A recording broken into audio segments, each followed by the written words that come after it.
नमस्ते, मेरा नाम रिमझिम जेठानी है और आप न्यूज़ 24 देख रहे हैं। हमारे साथ जुड़ चुके हैं सीनियर कार्डियोलॉजिस्ट मनोज कुमार, जो कि मैक्स हॉस्पिटल के हैं। डॉक्टर साहब, अब बहुत डर लग रहा है। जैसे ये खबर ब्रेक हुई है, हर कोई डर गया है कि क्या अगर मैंने कोविशील्ड लगवाई है तो क्या मैं चेकअप करवा लूं? क्या ये जानलेवा है? क्या मुझे ब्रेन स्ट्रोक और हार्ट अटैक हो सकता है? नहीं, नहीं देखिए, अभी जो केस चल रहा है, लीगल स्यू हुआ है एस्ट्राजेनेका के खिलाफ, और जिसमें हम लोगों ने भी जो सबसे ज़्यादा जो यूज़ किया है वो कोविशील्ड किया है, वो भी एस्ट्राजेनेका की वैक्सीन है। तो एक फाइंडिंग है और इसने कमिट किया है एस्ट्राजेनेका ने कि हाँ, ऐसा होता है। देखिए, जो बात हो रही है थ्रोम्बोसिस विद थ्रोम्बोसाइटोपेनिया का जो सिंड्रोम है, टीटीएस जिसको बोलते हैं, उसमें क्या है कि उसकी इंसिडेंस आप देखिएगा तो हमारे देश में किसी को अभी तक नहीं हुआ है। अधिकांशतः व्हाइट पॉपुलेशन में हुआ है। 80% जो पेशेंट्स हैं वो फीमेल्स हैं, और इसकी अगर आप प्रिविलेंस देखें तो करीब-करीब 1 लाख में 1 आदमी को हुआ है।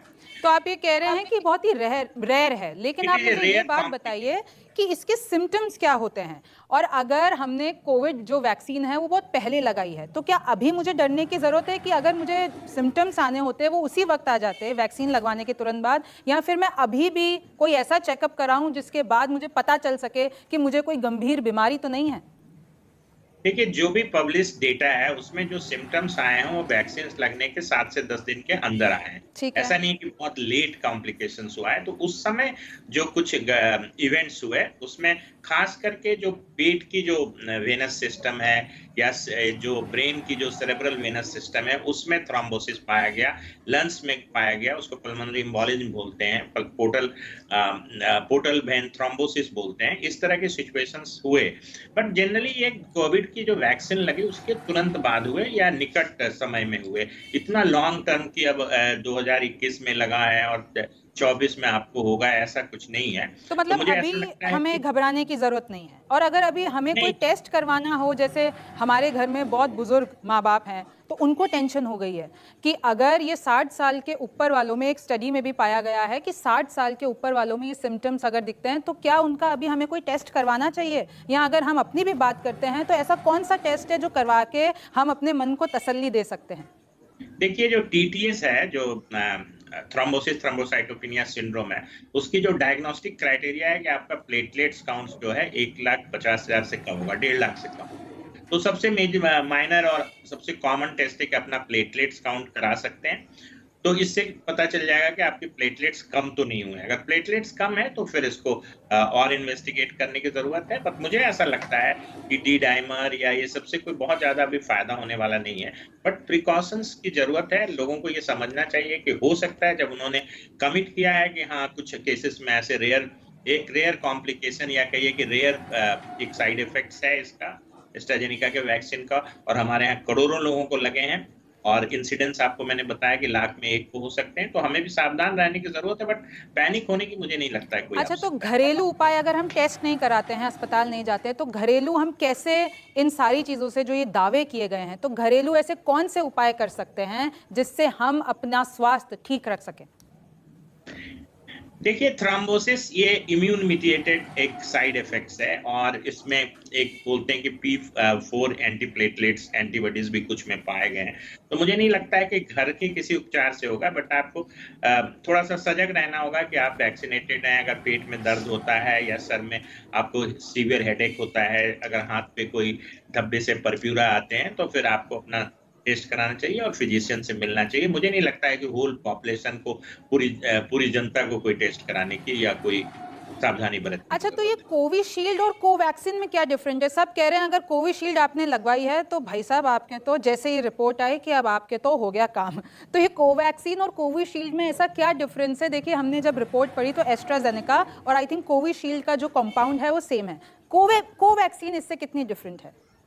देखिए, जो ये रिपोर्ट आई है, ये 2 वैक्सीन्स के लिए है। एक तो ऑक्सफोर्ड और एस्ट्राजेनेका की मिली हुई, जो बनाई हुई जो वैक्सीन थी कोविशील्ड, उसके लिए है, और एक जॉनसन जॉनसन के जी। वैक्सीन्स में भी ये देखा गया है। बट कोवैक्सीन जो हमारा जो एक डेड फुल वेरिएंट वैक्सीन था, जो हमारा स्वदेशी वैक्सीन था, उसमें इस तरह के कोई इवेंट्स नहीं देखे गए हैं। तो जो भी इवेंट होने की संभावना है या जो भी कॉम्प्लिकेशन होने की संभावना है, इसी 2 वैक्सीन जो लगाए हैं और इनको उन्होंने एसोसिएट किया है कि जो चिंपांजी का जो एडिनो वायरस जिसको यूज़ किया गया था एज ए कैरियर फैक्टर की तरह, वो रिस्पॉन्सिबल हो सकता है इस तरह के कॉम्प्लिकेशन। अच्छा, इसमें ये भी दावा किया गया है कि 2021 से ये सबको पता था कि इसके ऐसे रेयर इफेक्ट्स हो सकते हैं। ये रिपोर्ट्स में, कई रिपोर्ट्स में दावा किया गया है। अगर मैं इंडिया की भी बात करती हूँ तो 2 रिपोर्ट्स मैं अभी आप व्यूअर्स के लिए सामने चला दूंगी कि उसमें बताया हुआ है, ये जो VITT है उसका फुल फॉर्म जब मैंने देखा, vaccine induced immune thrombotic thrombocytopenia, तो इसके केसेस भारत में भी आ चुके हैं और दावा किया जा रहा है कि 2021 से सबको पता है और आज तक कोई एक्शन नहीं लिया गया। तो क्या ये बात सही है? देखिए, छोटे स्टडीज, इंडियन स्टडीज है, पब्लिश्ड है, मैंने भी देखा है उस आर्टिकल को। आप जो बोल रहे हैं वैक्सीन इंड्यूस्ड थ्रोम्बोसिस थ्रोम्बोसाइटोपिनिया, उसके केसेज हैं, छोटी स्टडीज है, कुछ नंबर्स उसमें जो टोटल नंबर ऑफ पेशेंट्स हैं वो कम है और मुझे लगता है थोड़ा टाइम लगता है हर चीज को, शोध को पूरी होने में और एक रिजल्ट तक पहुंचने में। अब ये क्लियर हो गया है और खुद मैन्युफैक्चरर ने ये माना है कि हाँ, हमारे वैक्सीन का ये एक रेयर साइड इफेक्ट है, रेयर टॉक्सिसिटी है और इसकी मुख्य वजह जो अभी मानी जा रही है कि वेक्टर इंड्यूस्ड है, जो एडनो वायरस यूज हुआ था एज ए वेक्टर, उसकी वजह से हुआ है। तो मुझे लगता है कि ऐसा नहीं है कि कोई जानबूझ के डिले किया गया एक्शन लेने में। उस समय जरूरत थी। देखिए, इस चीज को मत नहीं भूलना चाहिए कि जो कोविड के पैंडेमिक पे लगाम लगा, वो तो लगा वैक्सीन की वजह से और वैक्सीन प्रोग्राम हमारे कंट्री में बहुत ही स्ट्रांगली मतलब इम्प्लीमेंट हुआ, जिसकी वजह से देखिए हॉस्पिटलाइजेशन, डेथ, आईसीयू एडमिशन, ये सारी चीज कम हुए। तो वैक्सीन को केवल एक तरह से ठीक है, ये साइड इफेक्ट्स है और इसको हमें मानना है कि होता है, लाख में एक व्यक्ति को हो सकता है। फीमेल्स को बहुत ज्यादा हुआ। देखिए 80% ऑफ द जो पेशेंट्स हैं वो फीमेल्स हैं जिनको ये चीजें देखी गई। तो मतलब जो औरतें हैं वो इस चीज़ से ज़्यादा खतरे में हैं। ज्यादा अच्छा, एक सावधान। और मेरा सवाल है, वैसे तो आप ये बात ठीक कह रहे हैं कि एस्ट्राजेनेका ने खुद ने कहा है कि ये 60 लाख करोड़ ठीक भी तो हुए हैं। अब रेयर केसेस में उन्होंने माना है कि ऐसा हो सकता है, लेकिन आप मुझे ये बात बताइए कि क्या अभी जो बुजुर्ग लोग हैं उनको टेंशन लेने की बात है? क्योंकि हमने इतना देखा है कि आजकल ये जो साइलेंट अटैक हैं कि नाचते नाचते कोई कम उम्र का आदमी जो है वो मर जाता है। हमने कई सारे वायरल वीडियोस देखे हैं कि जो आजकल ये साइलेंट हार्ट अटैक है वो बहुत ज़्यादा बढ़ रहे हैं। तो कहीं ना कहीं इसका कारण लोग वैक्सीन से जोड़ रहे हैं। इस पे आप क्या कहेंगे? देखिए, मैं आपको यही कहूंगा कि सिंपली ये मैं कहता हूं कि वैक्सीन से ज्यादा इंपॉर्टेंट ये कोविड है। जो कोविड का इम्पैक्ट हुआ हमारे नसों पे, हमारे कॉर्नरीज आर्टरीज पे, वो बिल्कुल छील दिया, उसकी इंडोथीलियम डैमेज हो गई। तो एक प्रो कोआगुलेशन वाला जो स्टेट है या ज्यादा थक्के बनने की जो संभावना है, वो कोविड के कारण हुआ। कोविड वैक्सीन के बारे में अभी जो कुछ रेयर है, तो हो सकता है कि कोविड इटसेल्फ, कोविड का ये लॉन्ग इफेक्ट कहिए, उसके वजह से थ्रोम्बोसिस ज्यादा हो रहा है, क्लॉट ज्यादा बन रहे हैं। वैक्सीन का अभी जो हमने बताया कि इसके काफी रेयर साइड इफेक्ट थे ये। तो मुझे लगता है और भी कई वजह हैं। देखिए, मल्टीफैक्टोरियल होता है ये coronary artery disease. Sedentary life style आज के युवाओं में बहुत है, स्मोकिंग बहुत ज्यादा हो गई है, स्ट्रेस बहुत ज्यादा हो गया है, अल्कोहल का कंजम्पशन बढ़ा है। तो ये मल्टीफैक्टोरियल है और मुझे लगता है कि जो 20 साल में जो एपिडेमिक सी है, लैंडस्केप चेंज हुई है कॉर्नरी आर्टरी डिजीज की। जो पहले हार्ट अटैक था, एक बुजुर्गों की बीमारी थी, अब वो युवाओं को भी प्रभावित कर रहा है। निश्चित तौर पे कोविड का बहुत इंपॉर्टेंट रोल हो सकता है और है। कोविड अच्छा, वैक्सीन की पार्टली रेस्पॉन्सिबल। अगर जिन्होंने डबल डोज लिया है कि एक तो कोविशील्ड लगवा ली और जो सेकंड है वो कोवैक्सीन लगवा दी, तो उनके बारे में तो क्या उनको भी टेंशन, क्योंकि अभी बात जो है वो कोविशील्ड पे चल रही है, वो लोग सब मुझे घबरा लगता रहे हैं, तो ये जो डबल डोज वाले हैं उनके लिए आप क्या कहना चाहेंगे? नहीं, मुझे लगता है कि अब ज्यादा घबराने की कोई जरूरत नहीं है। जो ये रेयर साइड इफेक्ट्स देखे गए हैं वो वैक्सीन लगाने के थोड़े दिन के बाद तक ही देखे गए हैं। हमारे यहाँ जो वैक्सीनेशन प्रोग्राम है करीब करीब 1 साल से रुका हुआ है। अब रेयरली कोई वैक्सीनेशन हो रहा है। अब कहीं मैंडेटरी भी नहीं है, आप ट्रैवल भी करते हैं तो आपको वैक्सीन की जरूरत नहीं है। तो मुझे नहीं लगता इतना चिंता का विषय है, बट ये डेफिनेटली शोध का विषय है कि कुछ केसेस जो हुए उस समय वो हो सकता है इस वजह से हुए। और डॉक्टर साहब, सोशल मीडिया पे जिन लोगों ने वैक्सीन नहीं लगवाई है वो जो है बहुत चौड़ में कह रहे हैं कि देखा, हमने तो पहले ही कहा था। जो ये दावा किया गया है कि कंपनी ने खुद कबूल लिया है कि हाँ हमारे वजह से रह गई, तो जो जिन्होंने नहीं लगवाई है उनके लिए आप क्या कहना चाहेंगे? क्योंकि अब उनमें बहुत कॉन्फिडेंस आया, देख लो जिन्होंने लगवाई है अब वो जानलेवा है तुम्हारे लिए। देखिए, वैक्सीन हेसिटेंसी तो हमेशा रही। जब भी वैक्सीन का प्रोग्राम चल रहा था उसमें बहुत लोग वैक्सीन के खिलाफ थे, बट मुझे लगता है कुछ तथ्यों पर वो खिलाफ नहीं थे। अब ये जो पीछे से जो समझदारी आ जाती है कि अब एक रिपोर्ट ऐसा आ गया तो वो अपने आप को जस्टिफाई कर रहे हैं कि हमने वैक्सीन नहीं लगा के बहुत अच्छा किया, मुझे नहीं लगता है। और अगर आप कलेक्टिवली देखें, समाज के लिहाज से देखें या पॉपुलेशन के लिहाज से देखें, तो वैक्सीन का उस समय बहुत इंपॉर्टेंट रोल था एपिडेमिक को कंट्रोल करने में। तो ठीक है, एक जानकारी मिली कि साइड इफेक्ट्स, एक बहुत ही सीवियर साइड इफेक्ट्स भी है, बट ये रेयर है, तो हम इस चीज को मानते हैं, स्वीकारते हैं। बट हम इस चीज को नहीं मानते हैं कि वैक्सीन नहीं लगाना चाहिए था, जब उस समय पैंडेमिक इतने जोरों पे थी और घर घर में कोविड फैला हुआ था और मौत का आंकड़ा कितना गंभीर था, आप देख रहे थे, अस्पतालों की क्या स्थिति थी। तो मुझे लगता है उस सिचुएशन से उभारने में वैक्सीन ने मदद की। कोविशील्ड और जॉनसन जॉनसन की जो वैक्सीन है, उन दोनों के बारे में ऐसी रिपोर्ट आई है। जिन लोगों ने कोवैक्सीन लगाया है वो बिल्कुल ठीक है, उसमेमें कोई ऐसी बात ही नहीं है। मुझे ये लगता है कि ये भी इतना कॉमन नहीं है कि इससे एक पैनिक वाली सिचुएशन होनी चाहिए। हाँ, क्योंकि हमारे देश में 165, मैं आपको बताऊं 175 इनफैक्ट करोड़ जो लोग हैं उन्होंने कोविशील्ड लगाई है। अच्छा, एक और रिपोर्ट में दावा किया गया है कि ये जो इम्यूनिटी हमारी है वो कोरोना के बाद से उसमें बहुत सारे चेंजेस आए हैं, ठीक है। और इसमें रिपोर्ट में ही दावा किया गया कि आपको इससे डरने की ज़रूरत नहीं है, क्योंकि कोरोना के बाद से आपके हर किसी इंसान के इम्यूनिटी में इतने सारे चेंजेस आए हैं, तो शायद अब अगर जो ये दावे किए जा रहे हैं वो आपके लिए इतने खतरनाक ना हो। नहीं, देखिए, इम्यूनिटी तो मुझे नहीं लगता है कि एक दिन में बनने वाला या कम होने वाला प्रोसेस है। जो आपने वैक्सीन लेते हो तो आप एक तरह से कहिए कि आप, ये दो तरह की इम्यूनिटी होती है, ह्यूमोरल और cell mediated immunity. Memory cell से बहुत दिन तक रहता है, तो वो आपको आगे आने वाले इन्फेक्शन से बचाता है। सब लोगों ने देखा है कि जिन लोगों ने भी वैक्सीन ली, चाहे इसकी कोविड की या हम लोग कोई भी वैक्सीन लेते हैं, तो उससे प्रोटेक्शन तो होता है डिजीज का। और कोविड में ये बात रही कि मौत का आंकड़ा कम हुआ, हॉस्पिटलाइजेशन कम हुआ। हो सकता है कि इन्फेक्शन, ब्रेक थ्रू इन्फेक्शन उसमें भी हुआ, जो वैक्सीन लिए हुए थे उनको भी दोबारा कोविड हुआ, लेकिन उनकी जो सिवियरिटी थी वो कम थी। इम्यूनिटी जो है वो एक लॉन्ग टर्म प्रोसेस है, वो आपके जनरल बॉडी पे डिपेंड करती है, आपकी जेनेटिक मेकअप पे डिपेंड करती है, आपका कितना एक्सपोजर हुआ है उन सब चीजों से और कितने एंटीबॉडीज बने हैं उस पे डिपेंड करती है, और वैक्सीनेशन।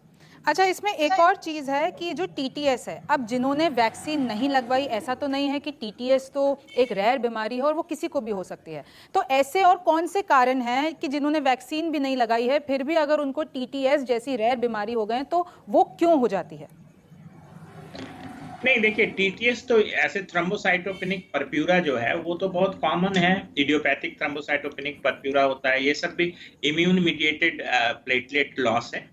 बट और एक थ्रोम्बोटिक थ्रोम्बोसाइटोपेनिक परप्यूरा भी होता है, उस वो भी एक तरह से कहिए कि बीमारी है जो बहुत दिनों से सुनने में आ रही है, इसका वैक्सीन से कोई रिलेशन नहीं है। तो ये ऑटो इम्यून टाइप की प्लेटलेट डिस्ट्रक्शन है और उसकी वजह से क्लॉट फॉर्मेशन। अच्छा, एक और मैं आपसे सवाल पूछना चाहूँगी। आजकल देखिए हर कोई, अभी मैं सोशल मीडिया देख रही थी, कह रहे हैं कि मसाले भी ख़राब है। केक का भी एक पंजाब में इंसिडेंट आया था कि सिंथेटिक एक उस तत्व से उसकी मौत, लड़की की मौत हो जाती है। पतंजलि के प्रोडक्ट्स आजकल जो है उस पर बवाल चल रहा है। तो ये जो ओवरऑल लाइफस्टाइल है आसपास, तो मतलब अब किसी भी प्रोडक्ट पे, किसी भी लेबल पे आप ये देख लीजिए, हॉर्लिक्स, बॉर्नवीटा, नेस्ले, इन सब पे कहीं ना कहीं सवाल उठे हैं और अब वैक्सीन पे भी उठ गया है। तो आप व्यूअर्स को इस बारे में क्या कहना चाहेंगे? देखिए, कुछ प्रोडक्ट्स तो अनरेगुलेटेड हैं, जैसे आप अभी बात कर रही थी प्रोटीन सप्लीमेंट्स का। भी रिसेंटली एक आर्टिकल आया था, उसमें देखा गया था कि अधिकांशतः जिसको आप कॉमनली यूज करने वाले आपके सप्लीमेंट्स हैं, वो मानक जितना उसमें उन्होंने, मैन्युफैक्चरर ने दावा किया था उससे बहुत कम प्रोटीन था। दूसरी चीज, बीच में चाय की स्टडी आई कि उसमें पेस्टिसाइड्स का लेवल बहुत ज्यादा था। उसकी वजह थी कि रैपिडली उसके पत्ते को काटते हैं तो ठीक से पेस्टिसाइड निकल नहीं पाता। तो मुझे लगता है एक रेगुलेशन की जरूरत है, चाहे फांसी करे या हमारी सरकार करें, लेकिन एक रेगुलेशन की जरूरत है कि कंज्यूमर को सही प्रोडक्ट मिले और वो हेल्थ सेफ हो। ऐसा नहीं कि हम सिर्फ प्रोडक्शन बढ़ाने के लिए या सिर्फ बेचने के लिए खास करके जैसे न्यूट्रिस्यूटिकल्स के नाम पे बहुत बड़ा खेल हो रहा है कि उस पे कोई कंट्रोल नहीं है। वो जो लिख देते हैं उसको मान लीजिए, उसका कोई जांच नहीं है, उस पे कोई कंट्रोल नहीं है। तो मुझे लगता है वो जो एक बहुत बड़ा सेगमेंट जो अनरेगुलेटेड है उसको रेगुलेट करने की जरूरत है। तो डॉक्टर साहब, मुझे इस पूरे शो में आपसे बातचीत करके यही समझ में आ रहा है कि ये जो दावे किए जा रहे हैं, सोशल मीडिया पे पूरा ट्रेंड है और बच्चे से लेकर बड़े बुजुर्गों तक सब में पैनिक की स्थिति आ गई है। तो आप ये कह रहे हैं कि अगर हमारे पास अभी ऐसे कोई सिम्टम्स डेवलप नहीं हुए हैं और क्योंकि वैक्सीन हमने बहुत पहले लगवाई है, तो इस वक्त हमें घबराने की ज़रूरत नहीं है, और अगर कोई टेस्ट करवाना है तो हम हमारा प्लेटलेट्स काउंट का टेस्ट करा सकते हैं। आई एम श्योर कि आप इसमें कुछ और ऐड कर दीजिए जिससे हमारे व्यूअर्स घबराए नहीं। बहुत अच्छा समराइज किया। मुझे लगता है कि वो एक वैक्सीन लगने के बाद नियर टाइम में होने वाला कॉम्प्लिकेशन है, रेयर कॉम्प्लिकेशन से लाख में एक आदमी को होने वाला कॉम्प्लिकेशन है, तो ये पैनिक का विषय नहीं है। दूसरी चीज, आज के डेट में 2024 में 2024 में इसकी जरूरत नहीं है कि आप जो 1 साल पहले वैक्सीन लगाए हैं उससे डरें कि टीटीएस आपको हो जाएगा। ठीक है, ये एक प्रूवन फैक्ट है कि एक साइड इफेक्ट जो रेयर है हो रहा है, अधिकांशतः व्हाइट पॉपुलेशन में हुआ है, वेस्टर्न कंट्री में हुआ है, हमारे देश में कम रिपोर्टेड केस हैं, बट हमें सावधानी की जरूरत है, बट इतना घबराने की या पैनिक होने की जरूरत नहीं है। आप प्लेटलेट्स काउंट देखिए, इसमें डिफिनीशन में थ्रोम्बोसाइटोपिनिया है। थ्रोम्बोसाइटोपिनिया का सिंपल मीनिंग होता है कि आपकी प्लेटलेट्स काउंट्स कम हो जाना। आप प्लेटलेट्स काउंट्स कराएं, अगर कम है तो उसको फिर अपने चिकित्सक से मिलकर उसकी पूरी करें, क्योंकि प्लेटलेट्स भी कम होने के तमाम कारण है, बहुत सारे कारण है। इवन डेंगू में कम हो जाता है, छोटे मोटे वायरल इन्फेक्शन में कम हो जाता है, तो उसमें भी पैनिक होने की जरूरत नहीं है। आप अपने चिकित्सक के पास जाएं और दिखाएं। आपने, अगर आपकी हिस्ट्री है कोविशील्ड वैक्सीन आपने ली है, हमने भी कोविशील्ड वैक्सीन ली है, हमें कोई घबराहट नहीं है, क्योंकि मुझे लगता है कि वो टाइम पीरियड जो है वो निकल गया है। और इस दर्शकों को यही कहूंगा कि ये पैनिक का विषय नहीं बनाए, एक जानकारी है, एक शोध है। हाँ, इस चीज को स्वीकारना है कि हाँ, एस्ट्राजेनेका एंड जॉनसन जॉनसन की 2 वैक्सीन के साथ इस कॉम्प्लिकेशंस को देखा गया है। Thank you so much doctor साहब। आपने सच में, मैं भी बहुत घबराई हुई थी और आपकी बातें सुन के अब मुझे थोड़ा सा, ये जो मेरा दिल धक धक कर रहा था, अब फाइनली अब मैं आपकी बातों से संतुष्ट भी हूँ और आई थिंक हमारे व्यूअर्स भी रहेंगे। थैंक यू सो मच हमारे साथ जुड़ने के लिए। नमस्ते। नमस्कार। नमस्कार, मैं हूं मानक गुप्ता। अगर आपको हमारा ये वीडियो पसंद आया हो तो इसे लाइक और शेयर जरूर करें, और हाँ, हमें सब्सक्राइब और फॉलो करना ना भूलें ताकि आप देश और दुनिया की कोई खबर मिस ना करें। तो जुड़े रहिए हमारे साथ और देखते रहिए News 24।